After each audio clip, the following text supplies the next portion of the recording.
So I am here with Sakina O'Uhuru, and we are talking about her book, Journey to Birth, and what made her go into midwifery and follow this path to help women have the unique experience of the home birthing midwife experience. So Sakina, tell us more about yourself, what brought you to the path of midwifery, and how this particular model of care is helping women to have more positive birthing experiences. Well, let me tell you about my path to the journey of midwifery. I actually graduated from SUNY Downstate Midwifery program, which is an accredited program, accredited by the state of New York. And after completing that program, I passed my boards and I applied for my license and received my New York State license to practice midwifery. So yes, you will notice that there are 3 pathways to midwifery, but if you are a well-grounded midwife, you will honor and embrace all midwives, and that's what I do. My credentials are equivalent to a certified nurse midwife. I happen not to have a nursing license, which takes nothing away from my ability to practice as a midwife.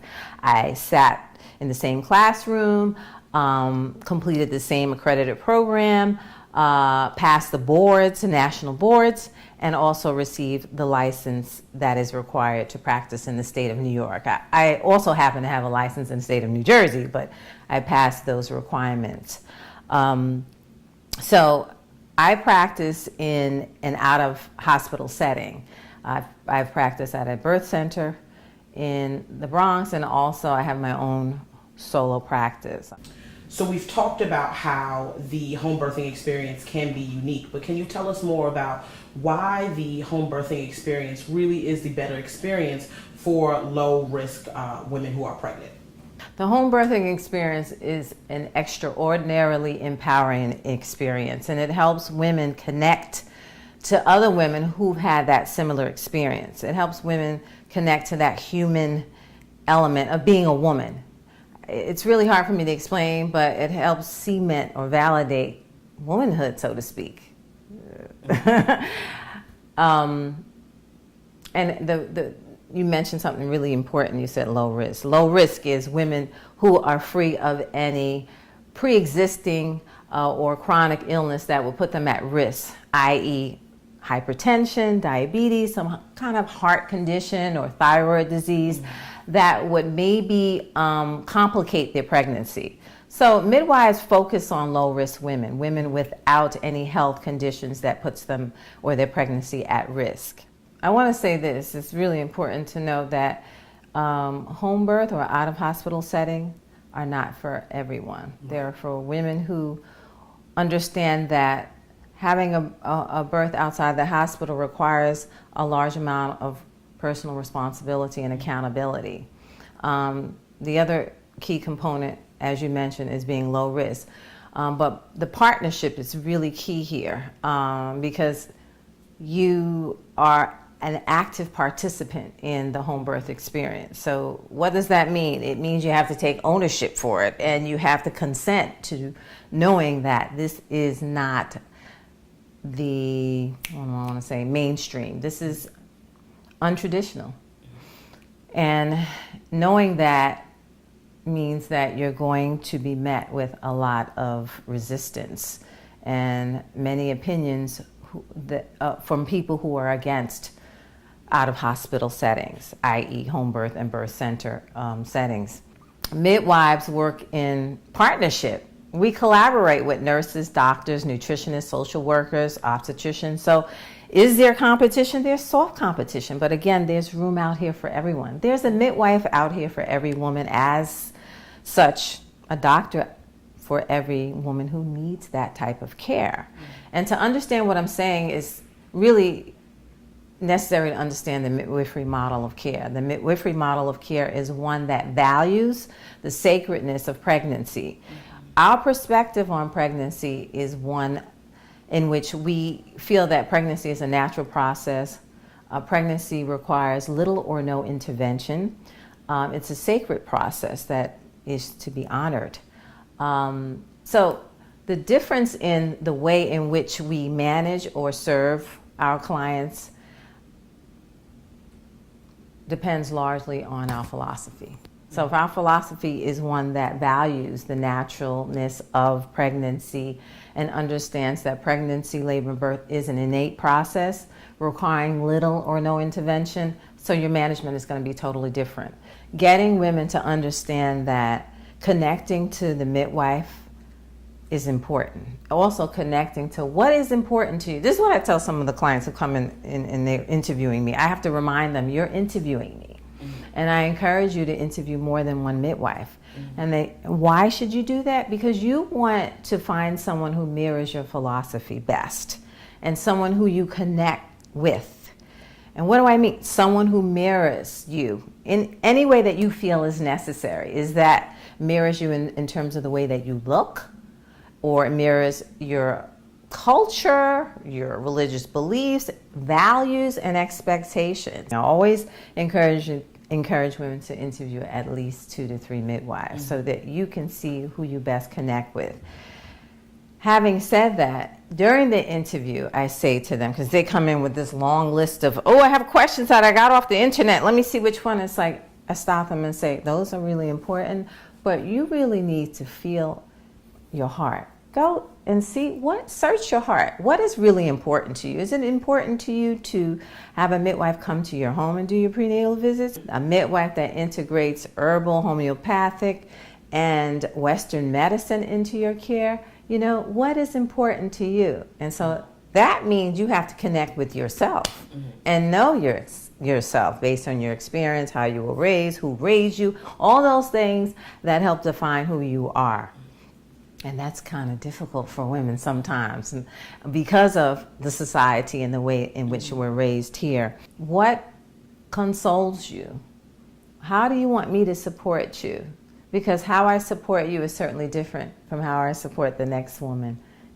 Someone I might need to hold more, or I may need to affirm more and reassure more than the other person who says, leave me alone, I want to be in the shower and say my prayers, or I want to be in the shower saying my affirmations.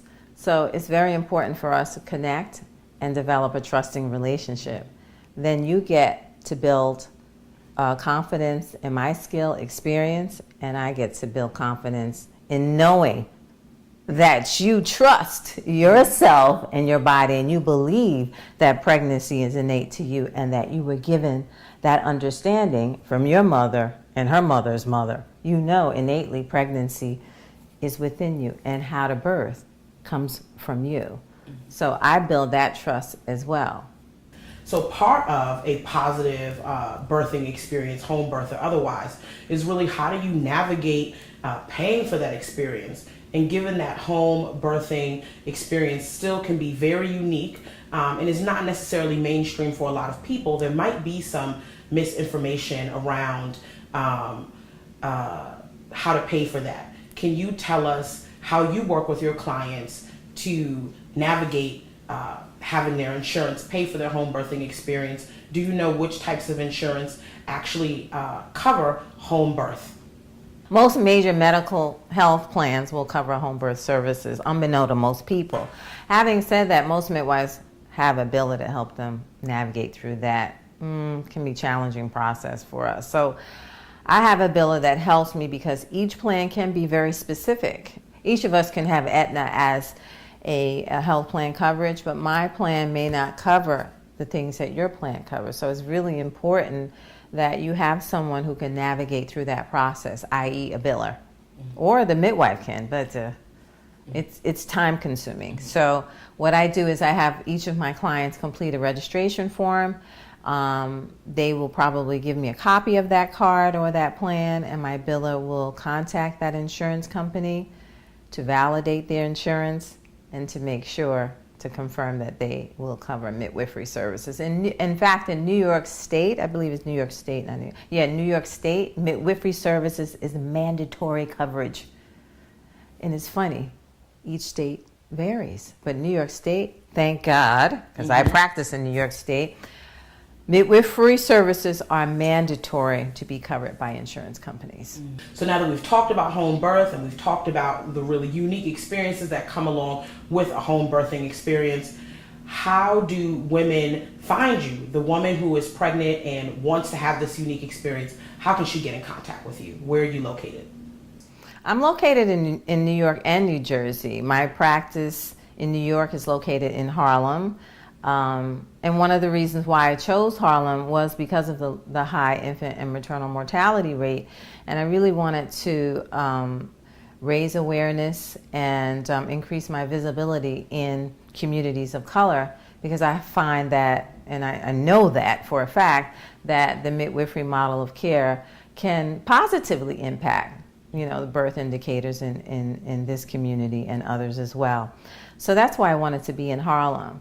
And so I'm here at 525 West 133rd Street, Suite 1A, 10027 here in New York City. I've been here for about 4 years. Actually, no. I came in 2008, I want to say.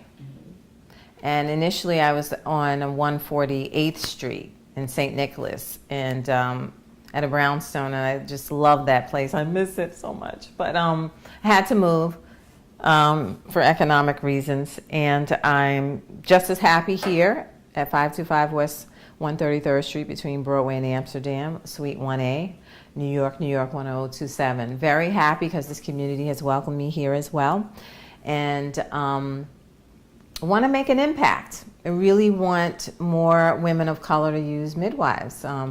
We nationally have impacted birth indicators, and as you know, infant mortality rates really give an indication of a nation's health. And having said that, America doesn't stand too well amongst other industrialized nations as in infant mortality. I think we rank 27th amongst industrialized nations. Having said that, meaning Japan and other Eastern European countries rank higher. Can you tell us more about your book, Journey to Birth, and the kinds of stories it encapsulates? Well, let me just say, firstly, Journey to Birth is a reflection of my journey, and it also discusses some of the challenges I incurred on my journey, as well as sharing some of the stories. These are true stories of women who allowed me to take part in their labor and birth journey. I think it's extraordinary because I'm very candid. I think it's very personable, and it's spoken through my perspective, through the eyes of an African American home birth midwife. I reflect in a way that I think is very raw. I am very forthcoming with the lessons that I learned that transformed me as a woman, as a midwife, that helped to shape my practice. And so I just wanted to share in that joy and help others immerse in my satisfaction and the joy I felt along the way. So now that we've heard all of this amazing stuff about your home birthing practice and home birthing in general, I think that there's so much more to be said, and you say it in your book, Journey to Birth. How does someone find your book? Where can they get it? Journey to Birth was published by Author House. You can certainly go online, www.authorhouse.com, or amazon.com. It's also available through ebook. And local libraries or local bookstores, but you have to request it. I will also be selling it through my website, probably at a much more reduced price or more discount. Yeah, I'll discount it more if you purchase it from my website, of course. And they know that. Author House does. So again, they can purchase from Author House or Amazon or my website, which is www.gentlespiritbirth.com. Sakina, thank you so much for all of your time and your generosity. It has been so amazing speaking to you. You've told us where we can find you and about your practice. And we would just, again, I would like to thank you for giving us your time and sharing all of your gifts with us. You're welcome.